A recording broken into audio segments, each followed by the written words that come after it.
가을 문턱에서 안개 낀 산사에 소슬한 바람 불어오는데 지저귀던 풀벌레 소리 들리지 않고 골짜기의 물소리만 고요하게 들려오네. 인생이란 무엇이고 삶이란 무엇인가? 인생이 만일 안개와 같다면 삶이란 흐르는 물과 같은 것인가? 짙은 안개도 때가 되면 그치고 물은 흘러 마침내 바다에 이르듯 인생이란 그렇게 뜻없이 흘러가는 것인가? 오늘 이렇게 정기법회 우리 불자님들이 이 안개 낀 산사에 오셨습니다. 수담은 해발 1000m 고지에 벌써 가을 단풍이 조금씩 물들고 있습니다. 이렇게 가을이 들어서는 이 시점에 우리는 가을 명상을 한번 해볼 필요가 있습니다. 가을을 우리가 생각하면 흔히 가을 단풍을 생각하겠지만 명상에 입각해서 가을을 본다면은 가을은 인생을 한번 돌이켜보는 그런 계절이 될 수 있습니다. 삶이란 무엇이고 인생이란 무엇인가? 우리가 우리 자신을 돌아보는 지혜를 갖출 적에 비로소 우리의 삶은 풍요로워집니다. 자신을 돌아보지 못한다면 그 삶은 습관에 의해서 살아가게 되겠죠. 습관에 의한 삶에는 자신을 변화하지 못합니다.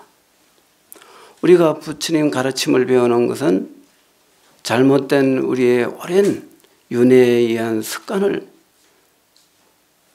고쳐서 참다운 삶으로 살아가는데 그 뜻이 있죠. 참다운 삶의 그 결과는 진정한 행복을 이루는 데 뜻이죠. 진정한 행복, 이것은 만류 중생이 다 추구하는 근본입니다.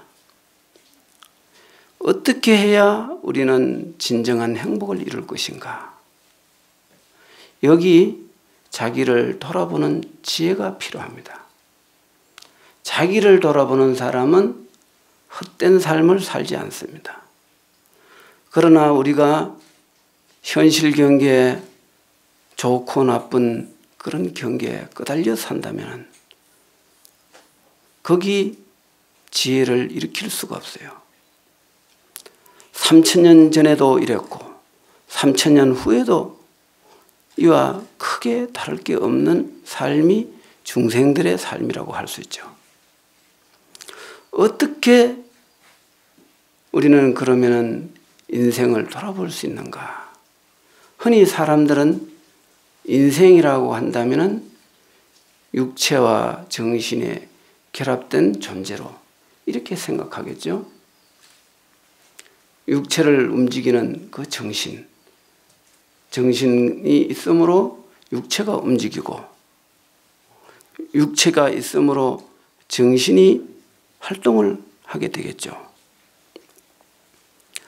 그러나 그것은 인생을 정확하게 보는 것은 될 수가 없어요. 육체와 정신이 인생이라면은 그 육체가 사라졌을 적에 그러면 인생은 어디로 가느냐 이거죠. 오고 감이 없는 그 근본자리, 그것을 우리가 바로 볼 줄 알아야 된다는 거죠. 그래야만이 인생을 알 수가 있어요.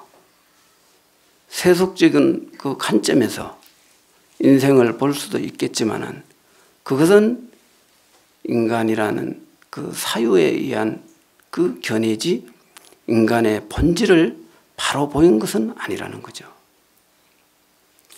부처님께서는 태초의 무명으로부터 오늘에 이르렀다 이렇게 말씀하셨어요. 무명이란 없을 무자에다가 밝을명, 밝지 못한 마음, 어두운 마음이란 뜻인데, 그러면은 무엇이 오늘 나를 있게 한 그 근본은 무엇이냐 이거죠. 이것을 오늘 우리가 같이 공부해 볼 필요가 있어요. 내가 나를 모른다는 것, 이것이 인간의 모든 불행의 원천입니다. 내가 나를 바로 안다면 그 삶은 행복한 삶을 살 수가 있어요. 어떤 물질적인 또 육체적인 문제점, 결함을 갖고 있더라도 우리는 행복할 수가 있어요. 왜냐하면 마음속에 근원적인 행복은 외적인 것과 아무 상관이 없기 때문에 그렇죠. 그래서 우리는 내가 내 자신을 바로 알아야 되는데 어떻게 우리가 우리 자신을 알 수 있는가요? 여기 부처님 가르침을 잘 배워야 돼요. 부처님의 가르침은 우리의 존재의 참모습을 똑바르게 가르치고 있습니다. 내가 내 자신을 깨우치지 못함으로 우리는 다급생의 윤회를 하게 되었어요. 세월은 끝없이 흘러가는데 내가 나를 모른 채 한 100년을 현실에 쏘가서 보낸다. 이것이 인간의 삶의 모습들입니다. 그러한 그 실상을 깨우치지 못하고 거짓된 모습에 일생을 울고 웃고 옳고 그르고 좋고 나쁘다는 이 모든 대립된 경계에 속아서 살아간다는 것이 얼마나 안타까운 일이냐 이거죠. 사람들은 남한테 조그마한 거짓말만 들어도 분노를 하고 남이 나를 속였다, 남이 나를 비난했다 이렇게 해서 화를 많이 냅니다. 그런데 정작 내가 내 자신에게 속아서 100년을 헛된 고생을 한 거에 대해서는 어째서 분노하지를 않느냐 이거죠. 그리고 후회조차도 어찌 없느냐 이거죠. 우리는 부처님 법을 만났을 적에 내가 내 자신의 정체성, 참모습을 깨우쳐야 돼요. 그것이야말로 가장 가치 있는 인생이요, 가치 있는 삶이라는 거죠. 우리는 그러기 위해서 마음을 고요히 할 필요가 있어요. 마음을 고요히 하면은 사물이 보입니다. 우리가 지금 보는 사물들은 진실이 아니에요. 그거는 우리 분별심이요, 우리 망상의 경계일 뿐이지 진정한 사물의 참모습을 우리는 보지 못하는 거예요. 산을 보고 물을 보고 또 나무를 보고 이 보는 그 속에 보는 놈은 무엇이 있느냐 이거죠. 그 보는 놈을 봐야지 나무라는 경계로 따라가면은 우리는 또 내 자신을 쏟게 되는 거죠. 우리는 자신을 돌이키는 이 공부에 총력을 기울여야 돼요. 세상의 삶이라는 것은 이렇게도 저렇게도 한 세상 그렇게 살아가는 겁니다. 아무리 위대한 지위를 얻고 또 세상의 명성을 얻었다 해도 그것은 한순간의 꿈과 같은 것이다. 거기에 우리의 실질적인 내 자신에게 도움되는 것은 없다는 거죠. 이제 우리는 진정한 일을 해야 돼요. 불교가 2500년 동안 이렇게 인류를 위해서 많은 부처님의 가르침을 전달하고 있어요. 이제 우리는 내 자신을 위한 참모습을 깨우치기 위한 진정한 지혜를 가져야 된다는 거죠. 우리는 맑은 하늘에 한 점 흘러가는 흰구름을 볼 것입니다. 어쩌면은 우리 인생이란 한 점 흰구름처럼 허공 속을 흘러가고 있는지도 모르죠. 한 점 흰 구름, 그것은 어디에서 태어났다가 어디에서 소멸하는가요? 허공에서 태어났다가 허공에서 사라집니다. 어디로 가는 곳도 없어요. 우리 인생이 이처럼 흰 구름처럼 흘러간다면 허공은 우리의 불성에 해당돼요. 그래서 원각경에 보면 이런 말이 나오죠. 무변허공이 각소현발이라. 끝없는 허공도 이 각성, 깨달음에서 나온 현발한 바다, 나타난 바다 그랬거든요. 무변허공. 우리가 허공을 헤아릴 수 있습니까? 허공은 끝이 없죠. 끝이 없는 이 허공도 허공이 먼저가 아니라 우리의 깨달음에서부터 허공이 존재하는 것이지 허공이 따로 먼저 존재하는 것은 아니다. 그러면 여기서 각성이라는 것은 깨달을 각자에다가 성품 성자, 깨달은 성품이다. 이 깨달음이라는 것은 우리의 본래 청정한 마음을 말해요. 본래 청정심이 청정법신 비로자나 불입니다. 내 뒤에 석불님이 청정법신 비로자나 불 아닙니까? 수인을 보면 알 수가 있죠. 불성이라는 것은 바로 부처의 성품이라는 뜻인데 각성과 불성은 같은 거예요. 이 무변허공 거기에 우리는 한 점 흰구름처럼 흘러다니는 존재들이다 이거예요. 그래서 흰구름을 보지 말고 그 허공을 만들어낸 성품을 보라는 거죠. 불성을 보라는 거죠. 그렇다면은 우리는 내가 내 자신을 바라보는 사람이에요. 내가 내 자신을 바라볼 적에 그 사람은 무슨 일을 하든 옳은 일을 하는 거예요. 사람들은 옳은 일이 따로 있고 그릇된 일이 따로 있다고 생각하지만 미혹된 경계에서는 옳고 그런 것이 모두 다 허망할 뿐이에요. 거기에서 인간이 추구하는 행복은 오지 않는다는 거죠. 그러니 옳은 것에 집착할 것도 없고 그릇된 것에 그렇게 분노할 것도 없어요. 그래 봐야 다 허망할 것이니까. 우리는 한 점 떠가는 흰구름에 연연하지 말고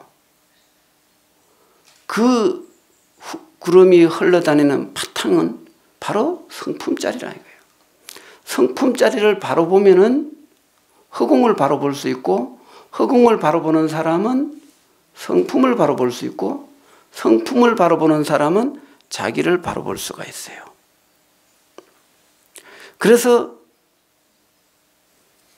성품을 바로 보는 사람은 한 점 흰구름을 바르게 볼 수 있어요.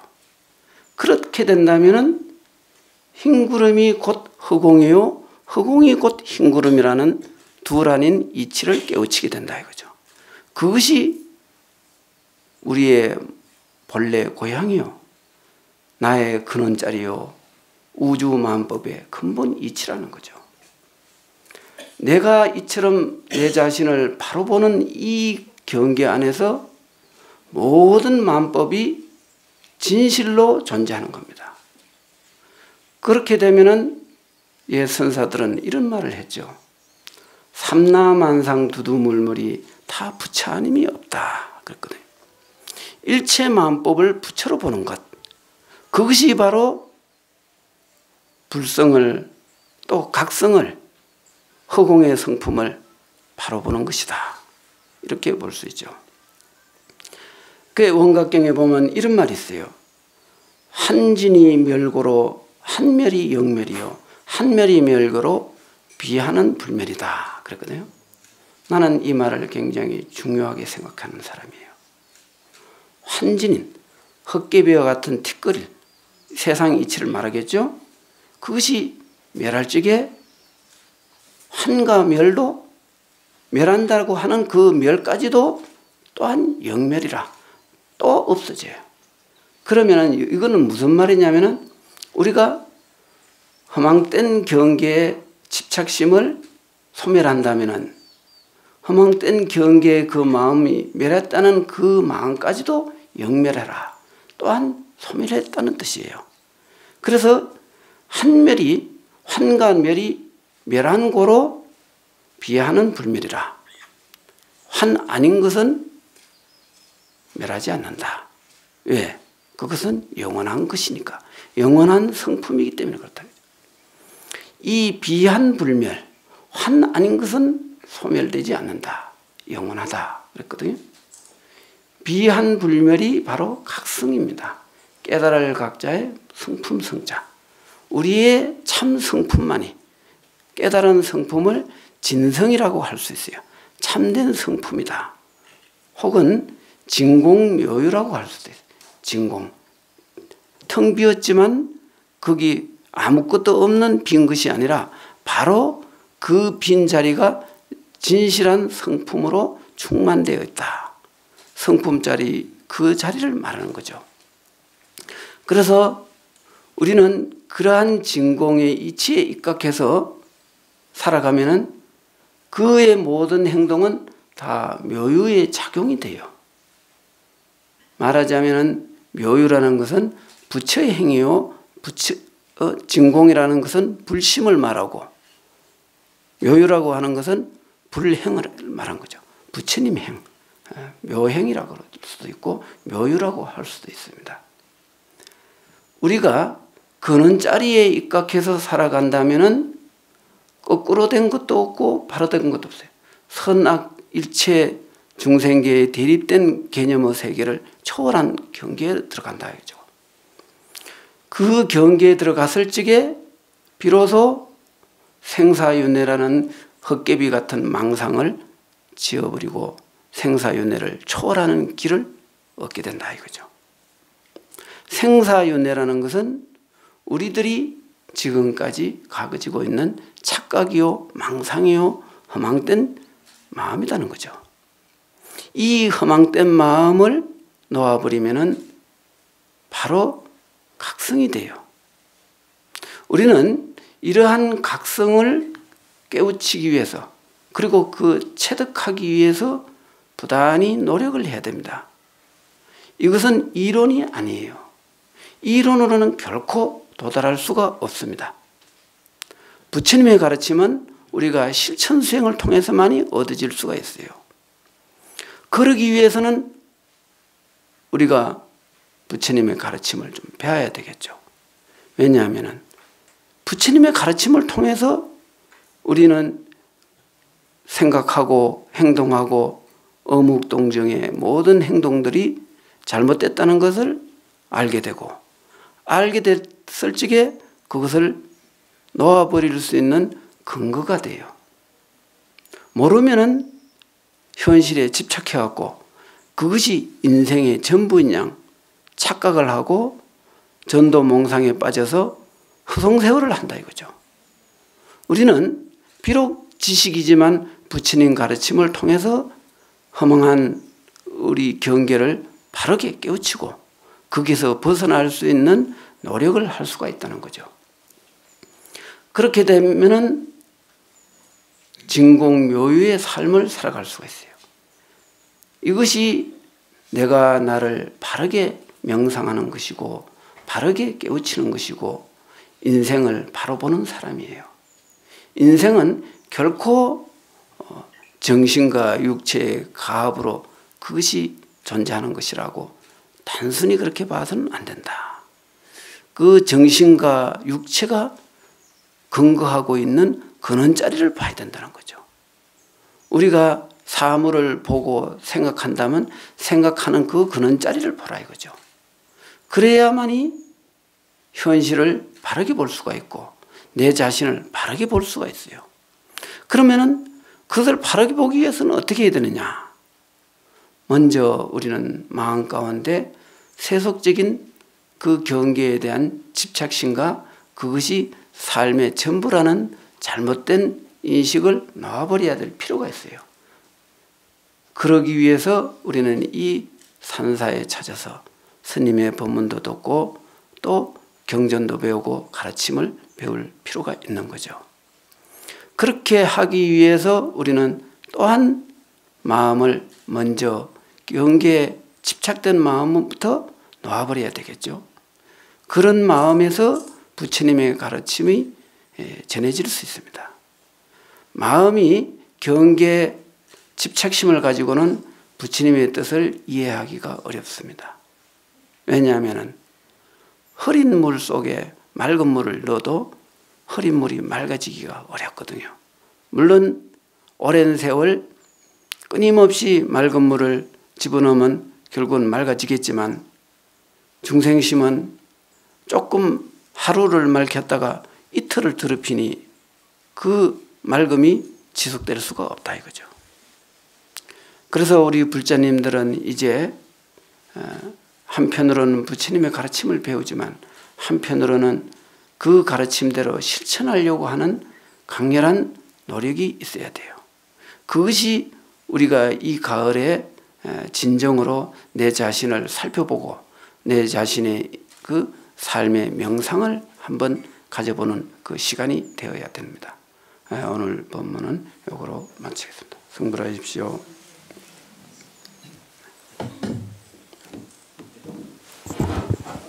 박수로 전달해 주세요.